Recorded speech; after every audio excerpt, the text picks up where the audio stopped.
small claim cases. So itong small claim cases, ito yung mga amount ng pera na hindi tataas ng 1 million. Okay?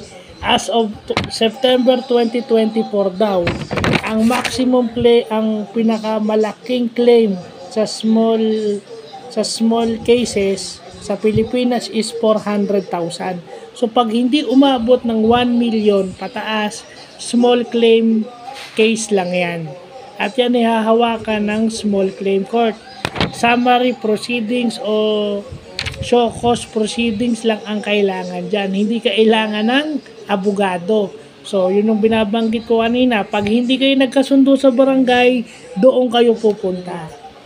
Small claim cases are civil cases against people with contract obligations, debt, and loans. So, yun yung inilabas ng Google. So, bakit ko na i-vlog ito kahit hindi ako abogado? Again, consult a lawyer.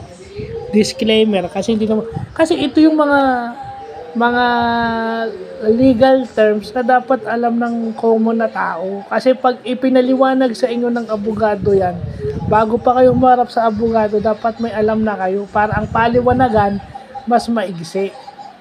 Hindi yung bawat tanong kayo ng tanong sa abogado, dapat may kusa rin kayo. Hindi yung inasa nyo lahat sa abogado. At dahil sa haba ng legal battle dito sa Pilipinas, may tendency mainip kayo kasi clueless kayo. Nagdedepende lang kayo doon sa sinasabi ng legal counsel nyo, which is mali. Diba? So kaya ako na-vlog to kasi ito yung pang general. Diba? Ito pala yung from the barangay, may CFA, Certificate to File Action. Ito yung mga first level courts. Yung sa small claim court, first level court lang ito. So yun, di ba? Sabi ko nga kanina, pag nag-ano ka ng PWD at 6 years lang yung imprisonment mo, ano ka lang, first level court ka lang. Metropolitan Trial Court ka lang. Kumbaga yung korte dun sa area. Pero pag sinabi mong regional, buong region 4 ka na pupunta. Yeah. Ano ba ang regional trial court dito sa Calabarzon? Madami yan. So yun yung mga criminal cases na.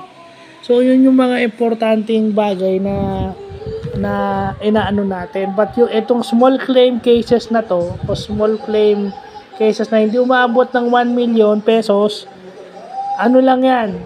Small claims lang yan. Ito yung mga parang maliliit na di pagkakaunawaan dahil sa pera. Na hindi na, dapat niya sa barangay, naaayos na yan ayaw magpatalo ng kabilang partido. Napupunta sa first level court.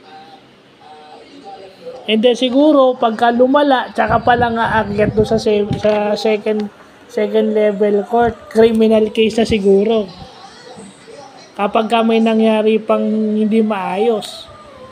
Di ba? Kung nagkasakitan na, di ba? Yun. Criminal liability na yun. But itong small claim cases, civil liability lang. Meaning, against the person lang. So, yun lang po.